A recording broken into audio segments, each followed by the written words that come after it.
Trigger warning. This podcast contains discussion of emotional, physical, and sexual abuse, and includes explicit language. Listener and viewer discretion is advised. I found a rage that had eluded me all my life. I found a no from little Marty. Little Marty screaming no from the depths of my being. Without healing, traumatic experiences can have an enormous impact on defining who we are and who we will become. Wade Robson and myself, James Safechuck, are both survivors of childhood abuse. In this podcast, we're talking with survivors, trauma specialists, and advocates, highlighting the many resources available in order to inspire the brave steps to starting or continuing the healing journey. This is From Trauma to Triumph. This is part 2 of our conversation with Martin Moran. When you were 12 and you began to be abused by Bob, did you feel at the time that you loved him? It's hard to describe because I didn't really know him. I was enamored of him. Mm-hmm. Oh, and it's probably, this is, a part of my own shame and my own. I recognized that he was very capable and very outdoorsy and very beloved by other campers, and then when I was a little kid, when I first met him at 10, I recognized somewhere that he wasn't well. And I recognized that he was, it's hard to, it's a good question in a way, Wade. It's hard for me to answer because it's part of my shame is that I don't think he was like somebody that I thought had tremendous integrity and was beautifully talented. I was utterly overwhelmed by his body, his being, his touching me. I had never in my life, I had never seen a naked man except once at the JCC swimming, when my friend took me. I had to, and then it was so utterly overwhelming. There was a way in which, his very being, his nakedness, his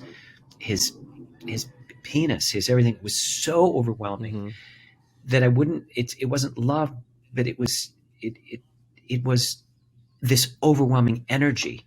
It was just like, and as time went on and I grew to know him, I would say there was a part of him, I cared so much about what he thought. I cared that he thought I was smart and special. And I also saw him behave badly, and I saw him, saw him yell at his wife, and I kind of began to know he was not a well person, and I have felt hatred, and I have felt loathing, and I have felt a lot of, but there was a kind of love energy. It's in so far as, this is life. This is life, I want to know about being alive. I want to know what these desires are, I guess, in my kid brain. Yeah, well, I guess the reason I asked was you bringing up just prior to this about this, that ultimately this feeling for you that all of this is this calling to love, right? So you reached that point, that sort of deep feeling and understanding at some point in your life, right? And later on, so just wondering about what was the journey.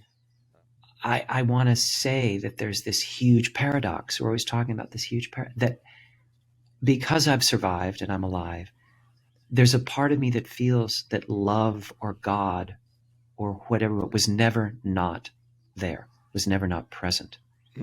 So that whatever was happening in that sleeping bag when I was 12, my kid brain can't understand it, but it was and is life force. And I think as I've gotten older, I've been able to experience it as, consciousness was never not there. Something in the center of the mess was doing its best to grow. And that the seed of that was there, even in the trauma and the violence. And teasing that out through the years, which has to do with self-love. It has to, because I would say one of the deepest wounds is that I think I have felt in my fiber that I'm a piece of shit. I'm a fucked up kid who wanted sex and was hiding it. And that has never left my body. And there's a sense that all my life I'm making up for having made the wrong choice, having allowed the very wrongest, awfulest thing to happen. And I allow, that's the violence, the disease of it. The journey, if I talk about it, is that by hook or by crook, by love, by meditation, by communion, by rage, by crying, by truth, by finding erotic love again, by years of healing. There isn't a checkbox, like you said one time, Wade. There is not over. It is indeed somehow accepting that I am exactly who I am, and that who I am is so many things, and it includes this trauma in which I nailed myself as a damned piece of lost boy crap. And I've grown to see that that's not true. And I'm still unearthing it with you guys in this moment. Your beautiful faces, your beautiful lives, my life in this moment. And it brings tears, and it brings sadness, and it brings joy, because it's just such a deep journey of, it shows up every hour, every day. Breathe through this. This is the practice. Yeah, that's that old story that I'm a piece of shit. Breathe through it. That's a beautiful, okay. Hey, I hear you, but hey, I'm right here, right now with Wade and James. And I'm going to work, and I'm doing my best to be kind and hold the door for the person downstairs. And I fucked up today, and I did this, but I am not a damned devil. I equated what happened in my life with evil, that I chose evil. And that's a big package of stuff to try to unpack. And I've been unpacking it for many years, and I know that being alive is just deeply complex, and I'm not going to shelve myself as somebody evil or good, but human, and that I'm a really good man, and being with you guys rekindles that and wakes it up in me again. Do you know what I mean? Yeah. Absolutely. When you talk about, even when the abuse was happening, that there was consciousness there. I forget how you exactly phrased it, and you're trying not to condemn yourself for having gone through that experience. Is the consciousness that you're speaking about, is that the fact that you love, and that loving was right in that moment? Now, what was happening was wrong, but the fact that you're a child who's loving, like, you're supposed to love. In the book, you talk about how it's the child's job to fall in love, and it's the adult's job to know the boundaries, something like that. There is rightness in being a child and loving, and that's stomped out by the abuse. But that's a rightness that you want to keep in your life, because you should love. You should be in the moment, and you should give and be open to love and be open to others. And those things are right. And you were doing that as a child, and that's okay. That's not a bad thing you were doing. That's perfectly natural. You're supposed to do that. You're supposed to love. And you're also supposed to love as an adult, but not condemning yourself for loving. That's where my brain kind of went with it. I don't know if that's absolutely. I mean, I would say, or the habit of condemning myself that came from the young years. That yes, when we were in what we were in the what happened, you guys in a relationship. I mean, it was a relationship. It is life. It's life force. It's energy, and you are a young being moving toward the light. You hope you are, and we're still moving toward the light. It's just that there never was zero light, and it didn't completely smash out the light. I guess it's just consciousness is it's a tricky word to use, that it means many different things. People are still trying to define what it is. The hum of existence, You were these, beautiful, talented boys with just humming with life. And Michael was full of life and full of, and my guy in my way was, so it's the practice has been not condemning myself still in the present for what unfolded then, and that right. To circle back a little bit, when we were talking about your healing journey and some of it beginning with writing and speaking, and then how that turned into creative expression as well for you, how has art, if so, or creativity played a role in your healing? Well, in many ways, I think one of the things that comes to mind is how art, or the craft of storytelling as it played out in my life with theater and being a writer, is that initially it was a huge blast of community. When I was first discovering making theater as a kid, I was just coming out of the abusive years. And there's a way that the art that I've become involved in, at least the theater part of it, films, is a deeply collaborative art. So there was a way of finding voice, which was hugely important, and having inklings of acceptance for who I was, that I, would be sensitive and sing, and that this could be a version of a man too. This could be a version of being a good man. I think of my, I was always on the lookout for what's a good man. I want to be a good man. Okay, let me just say this, for instance. I was so embarrassed about the book and the play. Like, I would lie down before performances when I first started performing, and I would be nauseous, and I think I'm going to throw up. And but as time went on, I recognized the telling of the story of the tricky part, or even the telling of my story to you guys today. I recognize it is so deeply personal, and at the same time, I also have flashes of recognizing it simply as the human experience. And there's a way of the self. To study the way is to study the self. To study the self is to forget the self. To forget the self is to allow the 10,000 things to flow. And there's a healing in that. Does that land a little? Yeah, well, it's so interesting. I never quite, specifically in the direction of like inhabiting characters as an actor, I'd never quite connected it that way. That of course there's if you're going to play another character, I imagine part of that process is how can I connect as a person with this character? How can I relate? Right? Is there aspects of myself that I can relate? So there's self-reflection, right? That's needed. But then, as you say, then there's this forgetting of self, meaning the personality, the human self, so I can become this other character.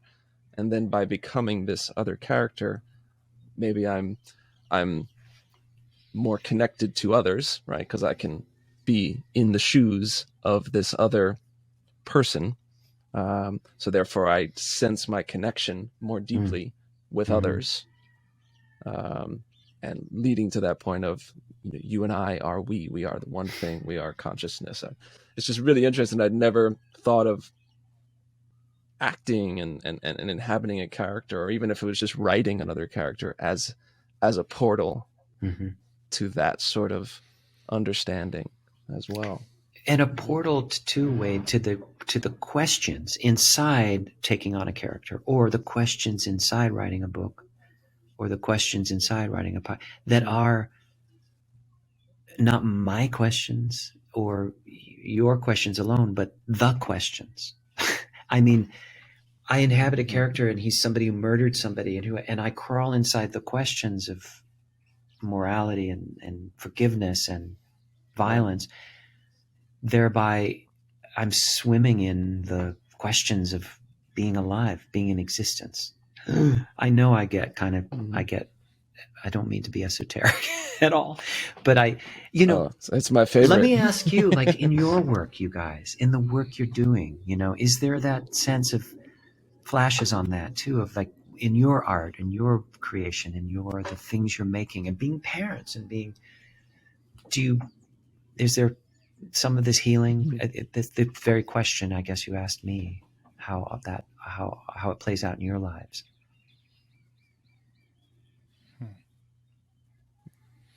Do you want to go, James? Yeah, Wade, you could take that. Yeah. You go. Well, as you were asking it, I was saying the first couple of things that bubbled up. One was, it's not necessarily my work, but it's my life, like with my son, right? That first and foremost, he was this entity that came into existence, into physical existence, that, all of a sudden I was responsible for, right? And had a sense of responsibility that I'd never felt before. And so there was that, and there was what I wanted to teach him, what I wanted to impart to him. And then there was the way I was living in silence, right? Living a lie to a degree, right? However expressly I understood that, I felt that at some point. And so there was this new being, and then there was the way I was operating, and these two things couldn't coexist, and something had to break. And what broke was my psyche at that point, which led to, what I call these kind of two nervous breakdowns. And then my son ended up being this access point to little Wade that I had disconnected out of survival, that I had disconnected so deeply from. And then in the healing process and therapy and that sort of thing, I would so often, in trying to sort of revisit memories, whether abuse memories or other childhood memories, I found it so hard to connect to little Wade. Like I couldn't get inside of his head and couldn't get inside of his heart and understand what he was really feeling or thinking at the time. I would kind of hit this wall. But then I would have this access point with my son where I would imagine him, and it would just happen. I would imagine him in this scenario of mine as a child, and I could immediately feel, have a really clear perception of what he would be thinking and what he would be feeling, my son, in that circumstance, which then gave me an access point to little Wade. So there was that piece as far as this kind of new access point to my humanity via my son's humanity. And then now moving forward with connecting with other survivors, and seeing my story and their story and their story and my story. And they just kind of start to blend together. And on one side, the details and the differences are important, and I honor them in our stories and our experiences. But then it all kind of blurs together, and what becomes even more or as important is just all that binds us and connects us. And the lines have become more and more blurred between me and her and me and him, and then that started to happen with dance, as dance came back into my life as well. Intimacy. Yeah. Right. That's interesting when you say that, because what happened to us as children was so incredibly intimate, but in an abusive, wicked, manipulative way, that I ran away after that from intimacy for so many years, in any kind of relationship, whether it was, I also became kind of quite sexually promiscuous in my teenage years and early 20s. And, it wasn't intimate, at least not emotionally, right? I mean, I kept, there was no real intimacy. There was no vulnerability there. So romantic relationships, friendships, familial relationships. And it's been this journey of kind of finding my way back to intimacy, right? And Yeah. reprocessing intimacy and making it my relationship again. Yeah, I think intimacy and connection with others is a huge goal. It's a huge goal of mine, and it's so foundational. You know, I completely disconnected from my younger self. That's something I'm reconnecting now, but I was completely disconnected from my younger self.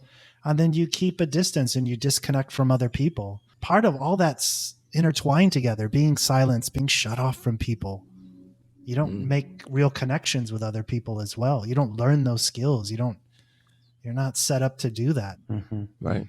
Early experiences taught us that intimacy wasn't safe. Yeah. You're scared of everybody. I mean, I was going around just scared of people and don't even know why. Like, why am I scared of them? Why does speaking with somebody cause so much fear? And especially with men too. I don't know what you guys are like, but like men to me were very triggering. Like I couldn't, you know, it was just like being around men was a scary, it just brought up nerves. Yeah. It's profoundly challenging to trust. Which has become such a deep part of the journey of intimacy.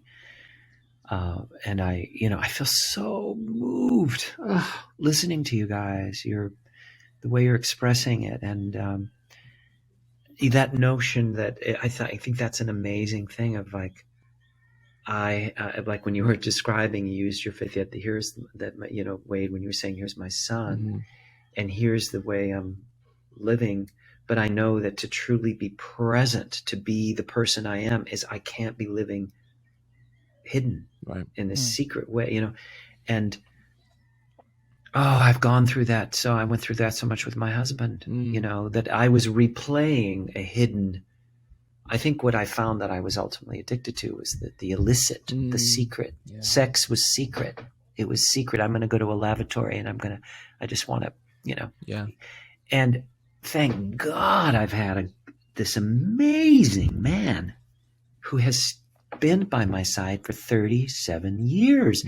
And I'm talking, you know, not a picnic and also an amazing picnic.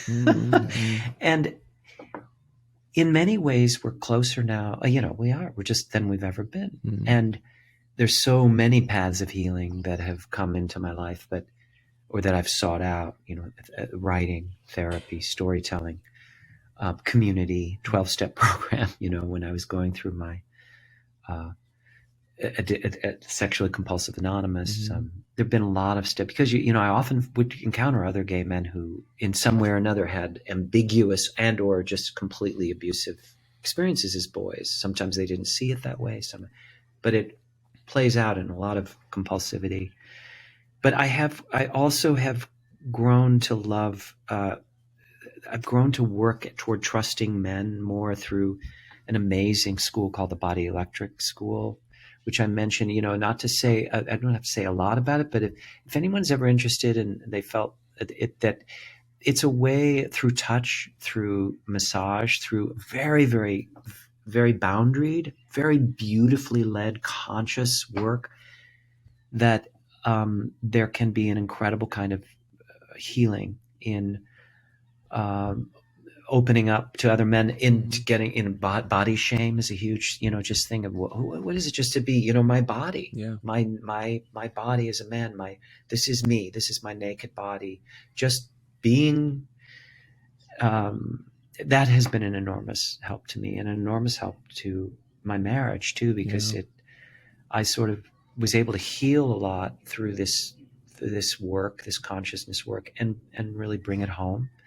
And I've realized, interestingly, that what you described with your son, Wade, is that with my husband too. If I'm hiding something over here, it grates against your soul, because intimacy is like something you're feeling into and breathing all the time, and you can feel it in your body. You go, oh God, something's feeling really disconnected these days, or I feel really far from Henry.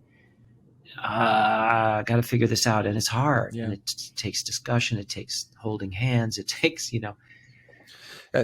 Something you said to us offline, one of our earlier conversations along this line,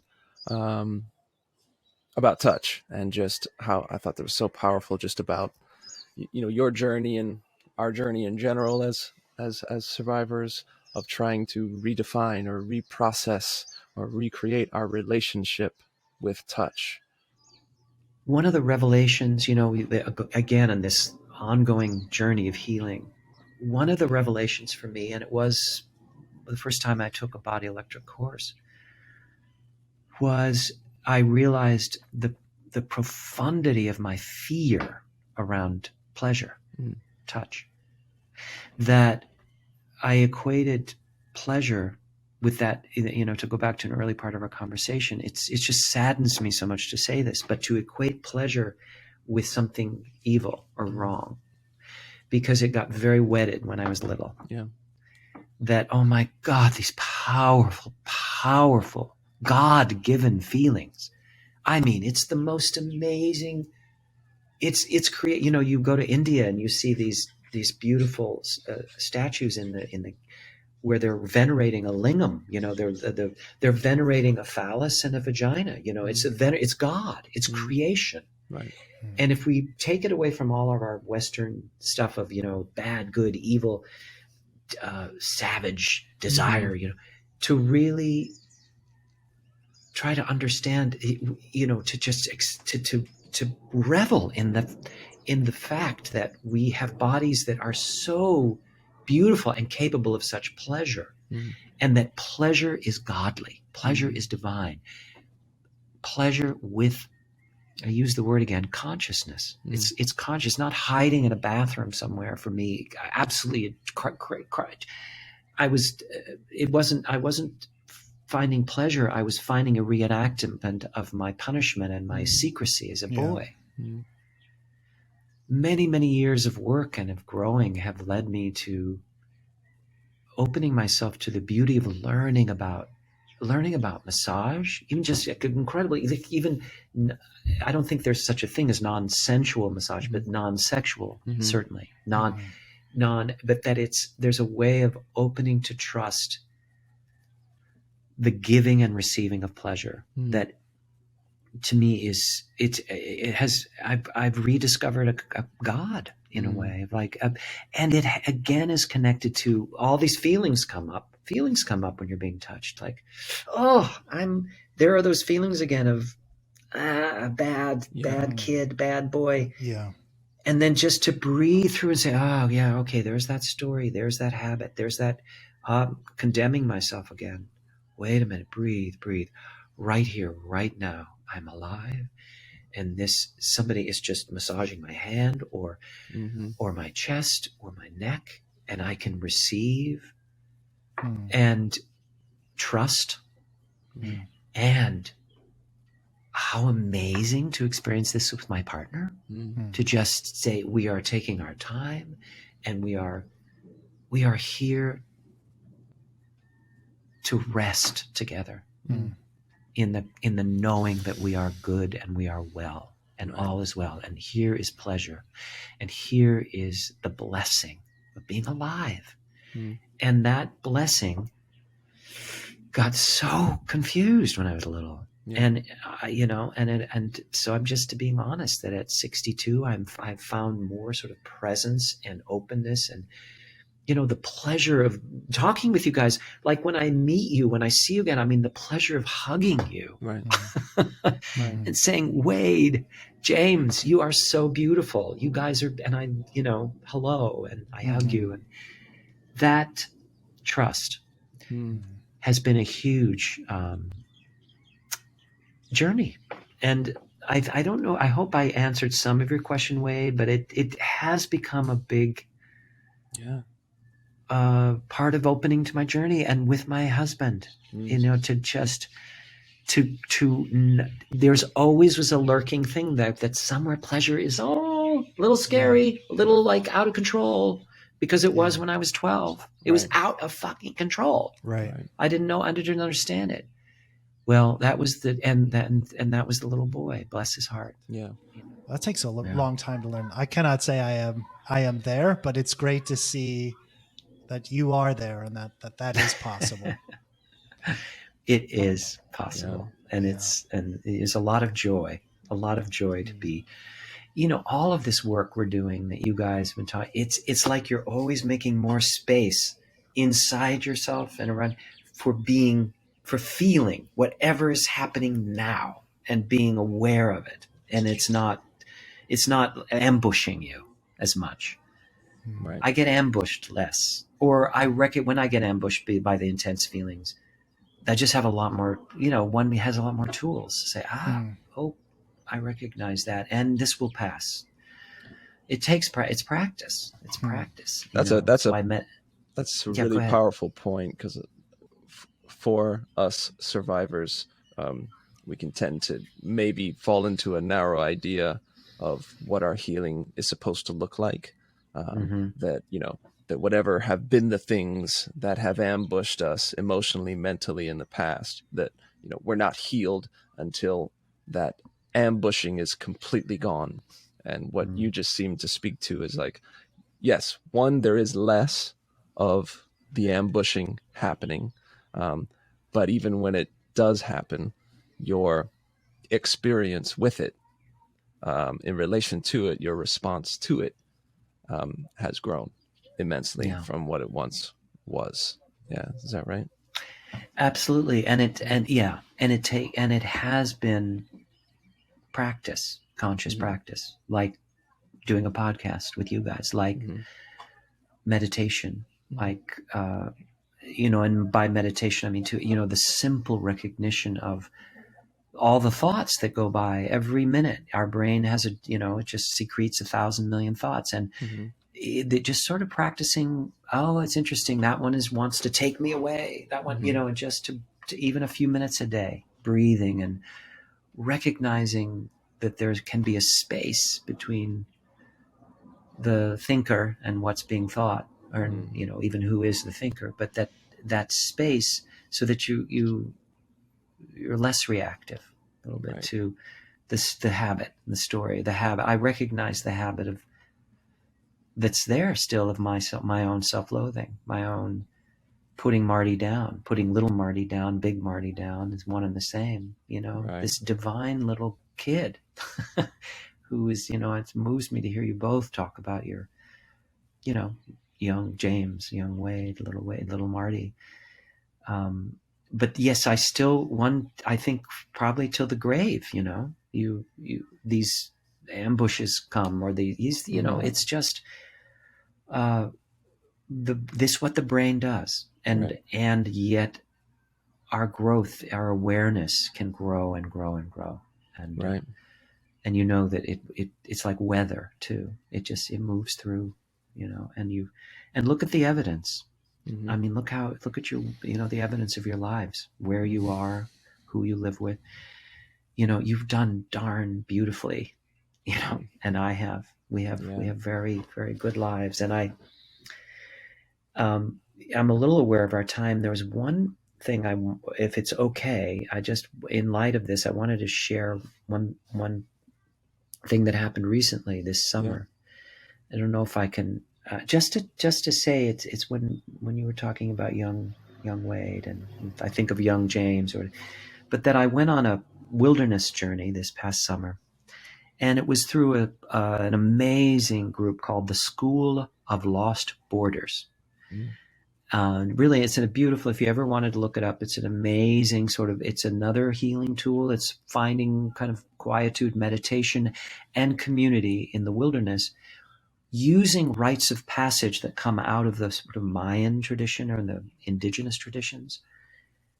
And I went on a fairly intense week-long wilderness course. And you guys, if you believe it or not, not giving too much away, but there are these rituals that are about sort of unfinished business. Say you're getting ready to die. Not that I'm getting, and know that, but that are there things that are unfinished that you want to look at in this quiet time, and go through these rituals.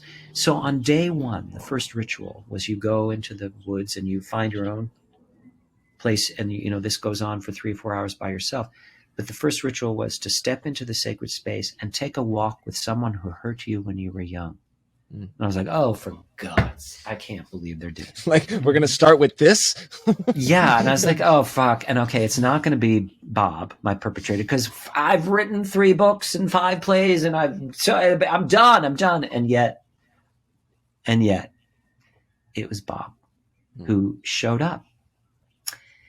And one of the things that these beautiful wilderness guide leaders did talk about, I'm just focusing on one thing now, is that they talked specifically about not having a no when you were a child, not having the no, that you never located the no. No, my body, my life. Right. It was also blurred in your kid brain. And there was this notion of finding the no. And I can't, there's so much to this. I don't want to, but I wanted to just express that what happened at 61 years old, 62 years old this past year, is that I walked those 4 hours, and I took that walk, and I found a rage that had eluded me all my life. I found a no from little Marty screaming no from the depths of my being. And an anger, and I had a full out fucking fist fight. I fucking kicked this guy in the balls. I fucking took him down. And I ended up in part of this ritual screaming at one point. And I was under a juniper tree with a big black scar, and these, there were lizards, and a fox had passed, and it was, I was up near the Sierra Nevadas, and I was like, you are nobody, and I screamed, no, you are nobody, nobody, nobody, nobody.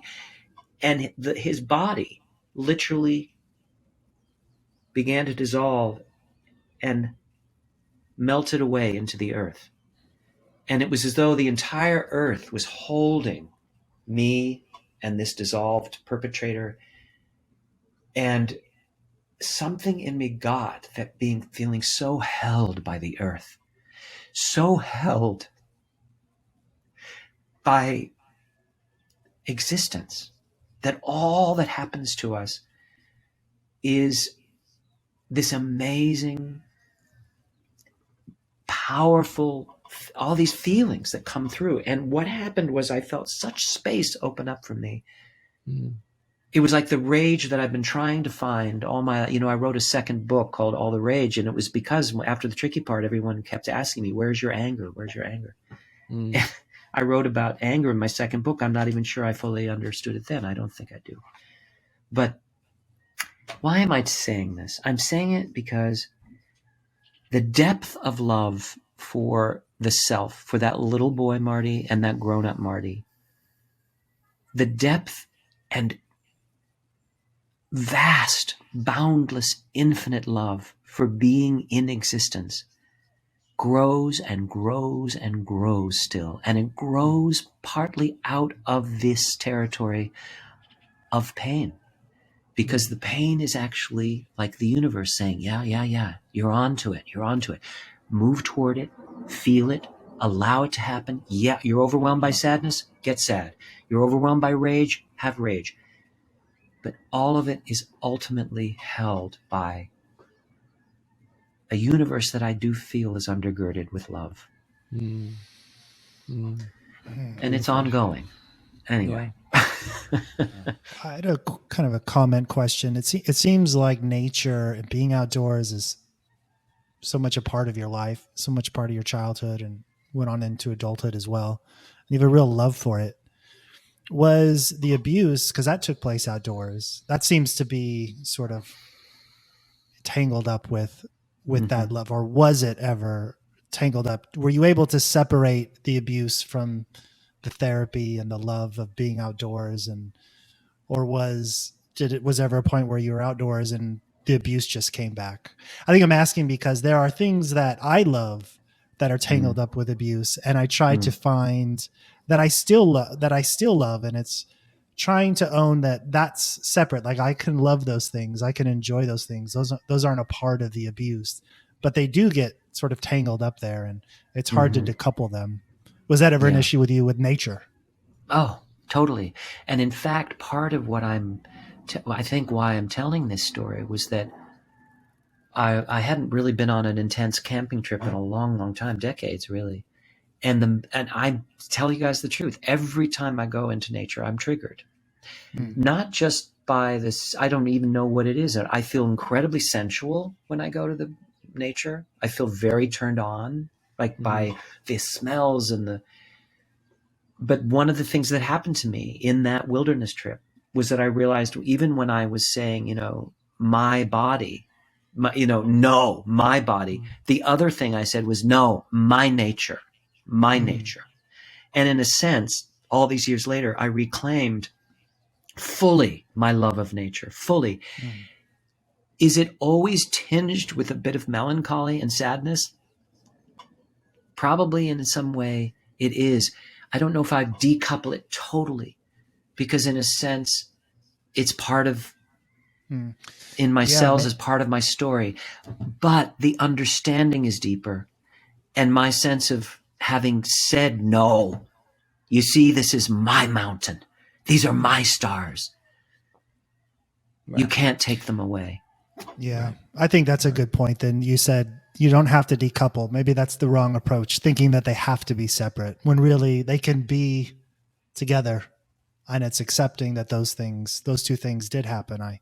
You were in nature. You do love nature. These things did happen to you in nature, and they'll always have some relation, but you get more comfortable with it. Yeah. Right. But your relationship with nature is still individual, right? Is separate from this abuse that happened to happen in nature as well. Right. There is that. Yeah. I think there's always this, you're coming back to the present moment, and say, it's easier for me to say than you probably about yourself, but you are a beautiful, beautiful human being. And everything that happened is part of what made you this beautiful man. And those things you love are a part of that. And you really are extraordinarily beautiful. Your being. You are. Thank you. Oh, go on. Oh, shucks. Oh, slug. And I'm talking to myself too, Yeah. Here in my old, yes. What were you going to say, Wade? Sorry.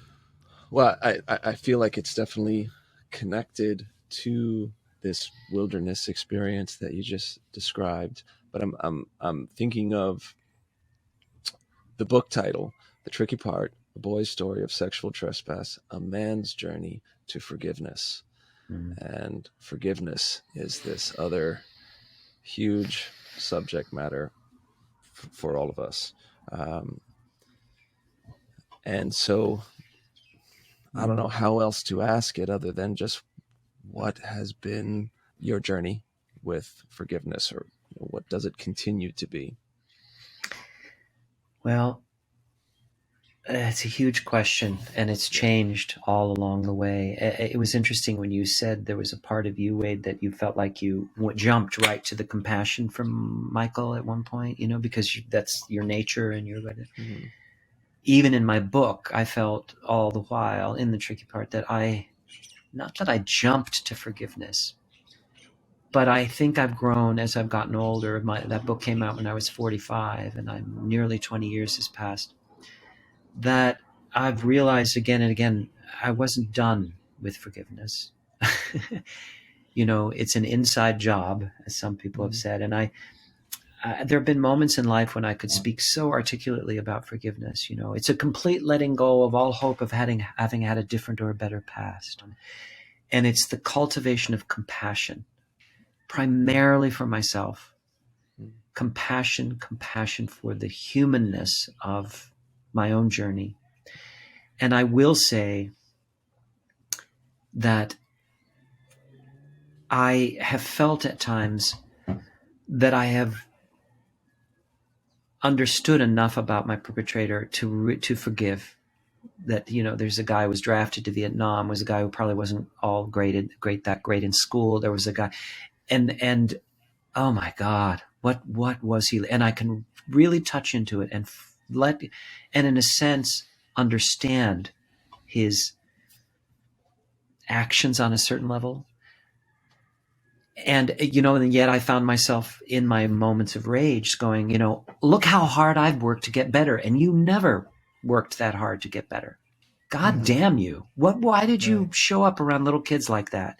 And I'm back at anger. I'm back at, and so I can't give you an answer except to say that, you know, somebody asked the Dalai Lama once, you know, if you, what is your religion or something? Are you Buddhist? And he said, I think my religion is kindness. I think it has to do with compassion. I don't know if I can fully reach the point where I feel a complete sense of forgiveness about the institution of the Catholic Church, the web of dysfunctionality, the web of just abject ignorance and patriarchal poison that has spawned generation after generation of perpetrators, in my particular case, in the Catholic sense. But what I can do is cultivate compassion for the human plight, that this is the planet. We're seeing it played out in the Ukraine. We're seeing it played out in the subway, a guy getting stabbed. I mean, it's almost as though forgiveness is, you know, I'm feeling out loud with you guys because I'm always redefining it, but it is a cultivation of faith, a cultivation of compassion that is also a kind of practice. And I'm not at the end of it because I think it's maybe not in this world that one completely. I did remember a story of a Holocaust victim coming across a guard that she knew from having been in one of the camps. And I'm going to mistell the story, but she was like, you know, there was something where they shook hands and she said, it's not me shaking hands with you. It's God. Because we are of God. We are of the universe. Something larger than oneself. It's something larger. It's a grace. It's a mystery. And anyway, I know where to end that, but it's an ongoing exploration. Well, I think that's such a beautiful way to illustrate the answer. You know, that there's no kind of final point to it, and there's no one way to go about it, or it just means something a little different for each person, and the journey is going to be a little different for each person. And and I think to have the courage, it's scary to not button things up, right? It's scary to not have the answer for things and to be able to clean it up. Like, of course we want to do that. We want to clean everything up and put it away in a drawer and label it, and okay, that's done. We don't have to deal with that anymore. So it takes so much courage to allow it to just to not have the answer and to let it keep changing and let it be ambivalent, and you know, that's bravery to me. I'm reminded of the teacher who once said, look, the bad news is you've jumped out of an aircraft at 30,000 feet with no parachute. But the good news is there's no ground. Wow. We're falling through in the unknown, you know. It's and then Socrates, even our great Western teacher, you know, Socrates used to say, the only thing I know absolutely is that I don't know. Right. Yeah. And that so much of the suffering can come from trying to know, or feeling that you have to know, or that you have to have maybe ultimately closure or something called closure. Yeah. Right. There is healing, and there is feeling better, and there is suffering less. There is always going to be pain, but there's a way to practice. There's a way to understand that you don't have to add layers of suffering on top of the pain, I think. And that comes with work like this. Having come this far, right? in your journey and all that is ahead, in your life, in your healing journey. What are you hopeful for? What are you excited about? The deepest, deepest, deepest mystery of all, we can all say, is that we these bodies cease to be, that we die. And so when I'm saying, I don't mean to be glib, I feel as though I've entered into a part of my life, and I hope I have a couple decades left, I don't know, but where essentially what I'm excited about is learning how to die well, learning how to know that I have been fully born before I die. And it has to do with all these things we're talking about. It has to do with looking at the unfinished business, or answering the pain that comes up, or trying to keep alive in the work of becoming aware and being of service. And in a sense, it's to not be ambushed by death. Well, Martin, you've inspired me immensely. Thank you so much for spending this time with us and with everybody who's listening.